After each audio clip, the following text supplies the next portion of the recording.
Walk into any cathedral in Europe today, and you'd never guess that the faith filling the rafters once met in damp basements, hid behind code words, and was officially ridiculous.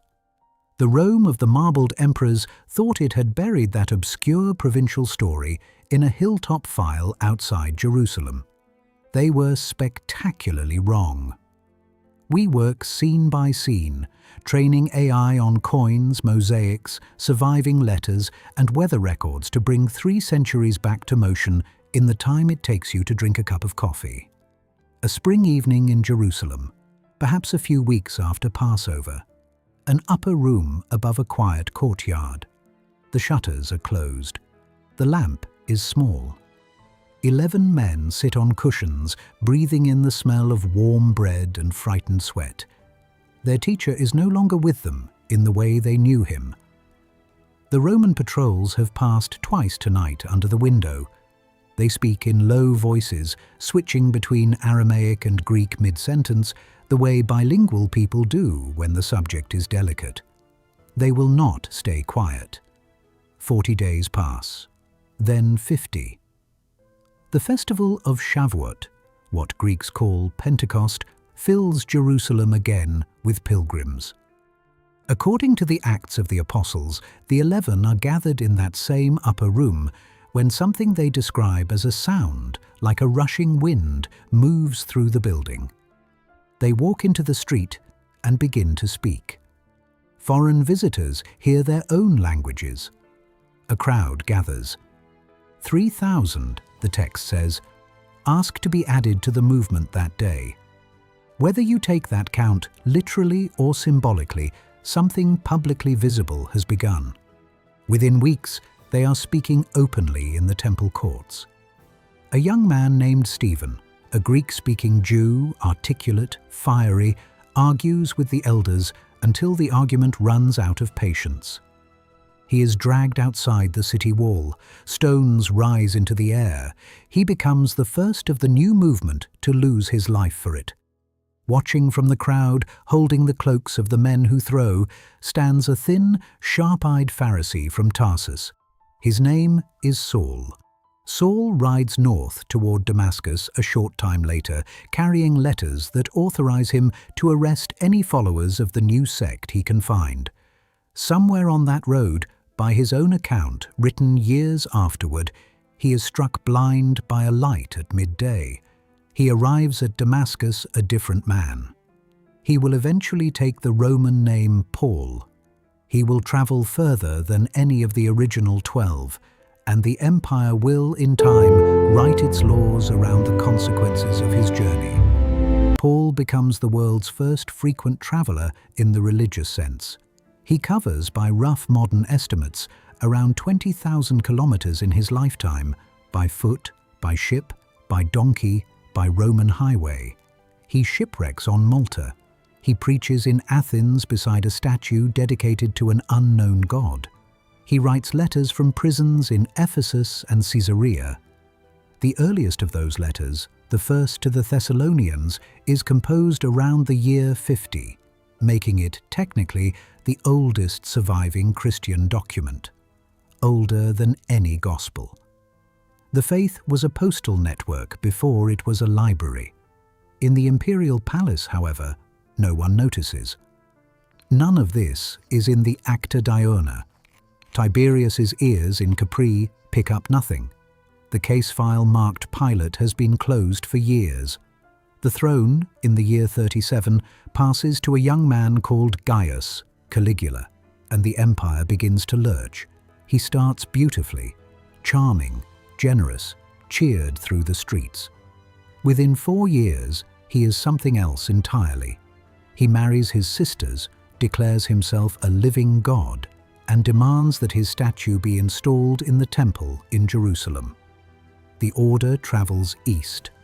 The Roman governor of Syria, Petronius, moves an army toward the city, and Judea braces for what would have been the worst confrontation of the century. Jewish farmers down their tools. Whole towns walk into the path of the legions to refuse harvest. Petronius hesitates. He writes back to Rome, asking permission to delay. Then, by what looks like cosmic mercy, Caligula himself is removed from the scene by his own Praetorian Guard inside a tunnel beneath the Palatine in January of the year 41. The statue never arrives. I still find that astonishing, how close the entire Eastern Mediterranean came to a fire that, in the end, never lit. His uncle Claudius is dragged from behind a curtain by frightened soldiers and made emperor on the spot. Claudius is older, scholarly, prone to a stutter, secretly brilliant.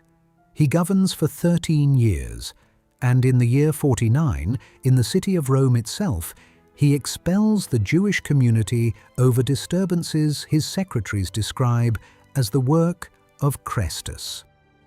Whether the clerk meant Christ, whether early followers of the Galilean and traditional Jews had been arguing in the synagogues until the magistrates lost patience, historians have argued ever since. The phrase survives in Suetonius. The expulsion survives in Acts. Two writers, two different angles, one rumor catching fire on the back streets of the capital. Among those expelled is a tent maker called Aquila and his wife Priscilla. They flee to Corinth. There, on a noisy port street smelling of pitch and salt, they meet a traveller also working in canvas and leather, Paul. They give him work and a roof and a base from which to write the letters that will become a third of the Christian Bible. History, as ever, turns on a doorway in a foreign city. Quick aside, pause for a heartbeat. If you'd been one of those tent makers, working leather under a Corinthian portico, would you have realized that the lodger at your table was rewriting the spiritual map of the world? Tell me in the comments. I wouldn't have had a clue. The throne tilts again. Claudius fades in the year 54. His stepson, a 16-year-old called Nero, takes the purple. Nero begins the way Caligula began, popular, theatrical, flush with charm. By the summer of 64, Rome itself is in trouble.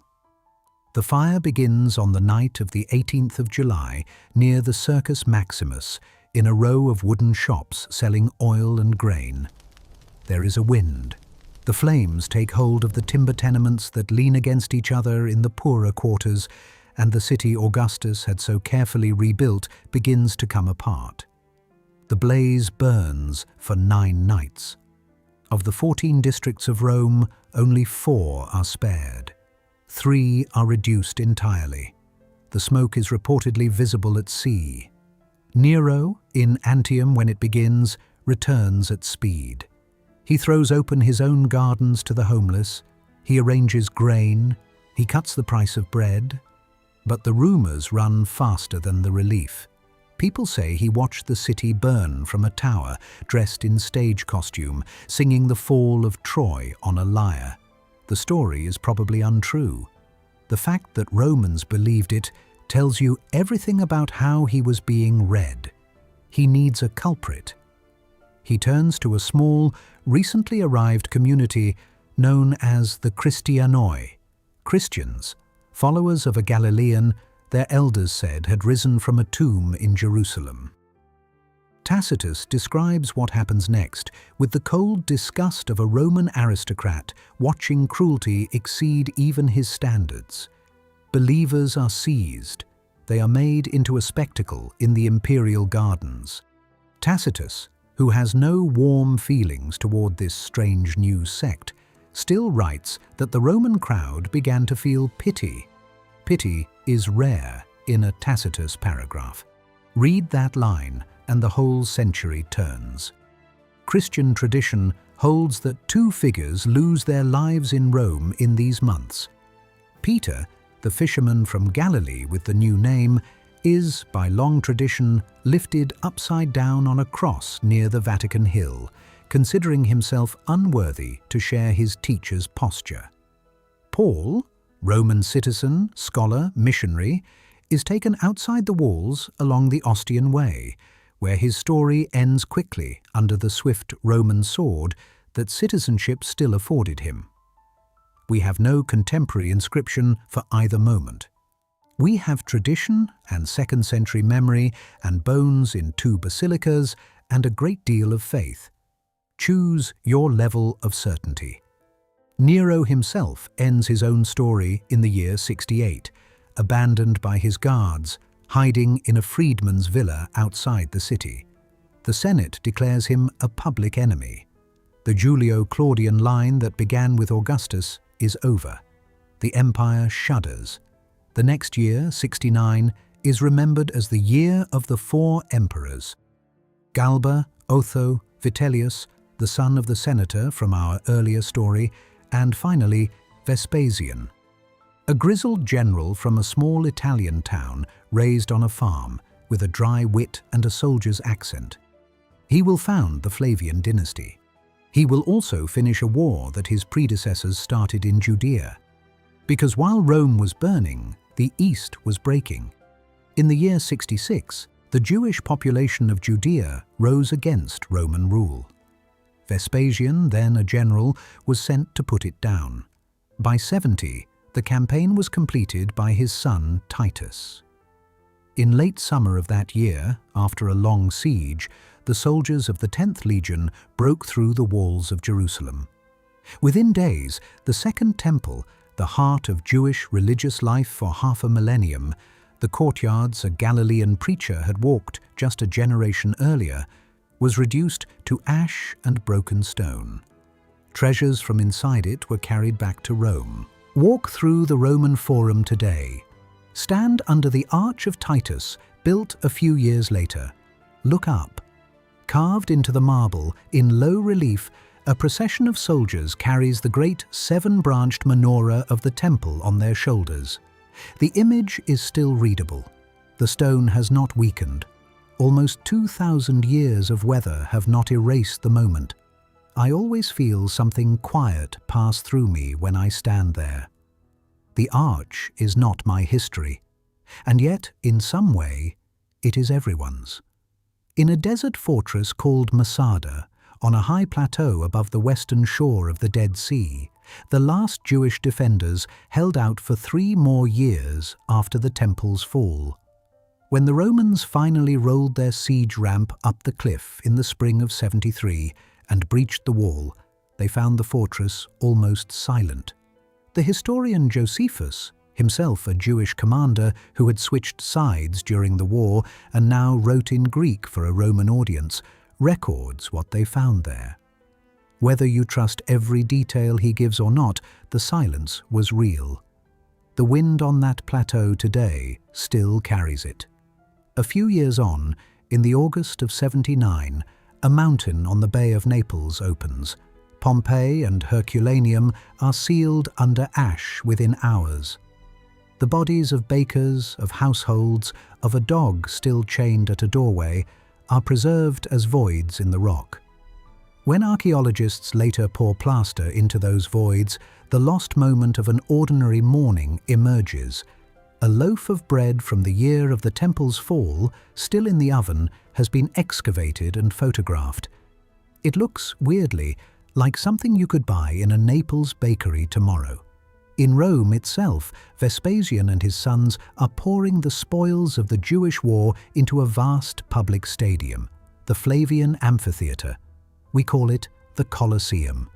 It opens in the year 80 with 100 days of games. It seats 50,000. The new Christian community, still meeting in basements and rented rooms, watches the marble rise and tells its members to stay quiet, stay obscure, write nothing they cannot carry. Underground, literally underground, the catacombs begin to take shape. Soft volcanic rock, tufa, is easy to carve. The poor of Rome have always laid their loved ones to rest in tunnels outside the walls. Now, small groups of Christians rent or own galleries of their own, painting the walls with quiet code: a fish, an anchor, a shepherd carrying a lamb. The fish is itself an acrostic, 5 Greek letters: Jesus Christos Theou Ios Soter, a handshake disguised as a doodle. By the time the 2nd century opens, the movement is in dozens of cities. A Roman governor of Bithynia, a careful and decent man called Pliny the Younger, writes a letter to the Emperor Trajan around the year 112 asking what to do with these Christians who keep being denounced to him. He has interrogated some. He finds them stubborn, peaceful, fond of singing hymns to Christ as to a god, and absolutely unwilling to swear by the emperor's image. Trajan writes back that they should not be hunted, but if formally accused, must recant or face the consequences. The letter survives. It is the earliest non-Christian description of a Christian worship service we possess. Pliny found them gathered before dawn, singing. 2,000 years later, churches around the world still gather before dawn, singing. In the decades that follow, the empire suffers a wave of plague brought back by legions returning from the east. The Antonine sickness, the historians call it. It runs through the ranks for 15 years. The philosopher-emperor Marcus Aurelius writes in his private notebook that one must accept loss without complaint. The notebook, the Meditations, will outlive him by nearly 2,000 years.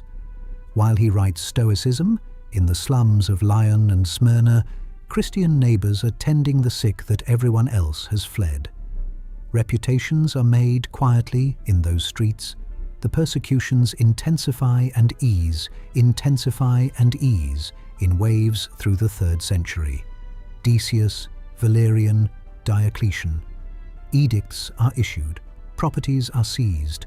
Believers are pressed to burn a pinch of incense to the emperor's genius. Most do, some refuse. The historian Eusebius will later catalogue the names. Bishops vanish into the mines of Palestine. Bibles are burned in market squares. The empire seems, on the surface, to be winning. It is not. By the year 300, perhaps 1 Roman in 10 is now a Christian. In a city like Carthage or Antioch, the percentage is higher. In the army, especially along the Rhine, soldiers are quietly drawing fish on the inside of their shields. The empire is becoming Christian without the Senate noticing. Then comes a soldier from the cold north. His name is Constantine. His father had been emperor in Britain.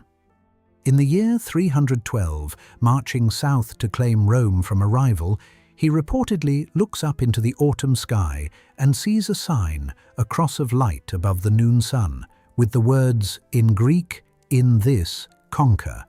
The story is told twice, once by his court historian, once by Constantine himself, decades later, to the bishop Eusebius. The two accounts do not perfectly match.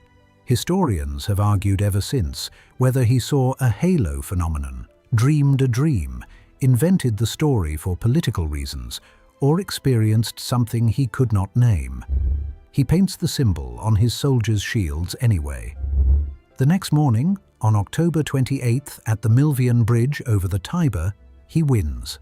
The following spring, he and his eastern colleague Licinius issue an edict from Milan. Christians may worship freely. Property is to be returned. The persecution is over. It has lasted on and off for nearly 3 centuries. By the year 325, Constantine has called the bishops of the empire to the lake town of Nicaea, in modern-day Turkey. 300 of them gather in a hall, arguing for weeks about the precise nature of Christ. The creed they hammer out, the one still recited in churches across the world every Sunday, is finished there, beside that water. The emperor pays for the food. He sits in on the sessions in a robe of imperial purple. 3 centuries earlier, his predecessor's clerk had filed a report from Caesarea. Now his successor presides over the theology. The shift accelerates. Constantine builds basilicas on the spots where Peter and Paul are remembered. His mother, Helena, by then in her 70s, a former innkeeper turned empress mother, travels to Jerusalem with imperial funds and a small army of architects, locating sites, founding churches, returning with relics that may or may not be what tradition claims. The Rome that condemned the carpenter is, with stunning speed, rebuilding itself around him. And in the year 380, the Emperor Theodosius issues an edict from Thessalonica that finishes the long arc. Christianity becomes the official faith of the Roman Empire. The temples of the old gods are quietly converted. The flame in the Temple of Vesta, tended for nearly 1,000 years by the Vestal Virgins, is allowed to go out. Rome, which had once stored the high priest's robes in a fortress as collateral, now keeps the bones of his fishermen under altars of gold. That is, I think, the most astonishing reversal in human history. A movement that began in an upper room with 11 frightened men became, in less time than the British Empire lasted, the official religion of the very empire that had tried to forget it. No one alive on that Friday outside Jerusalem could have predicted it. Most days, I'm not sure I'd have believed it as it was happening. Walk through almost any old European city tonight, and you can still trace the shape of that change. The cathedral over the basilica, over the temple, over the shrine, over the tomb. Each layer remembers the one below. Each silence speaks. That's where we'll close it tonight. We're the small team behind Mystique History, and we walked these 3 centuries with you the way old friends walk a familiar street. Slowly, pointing things out, never in a hurry. Tell us in the comments which century you'd most like to spend a single, ordinary day inside. Which window do you want to look through next? We're listening, we're learning, and the next chapter, we promise, will be sharper, stranger, and stitched a little finer.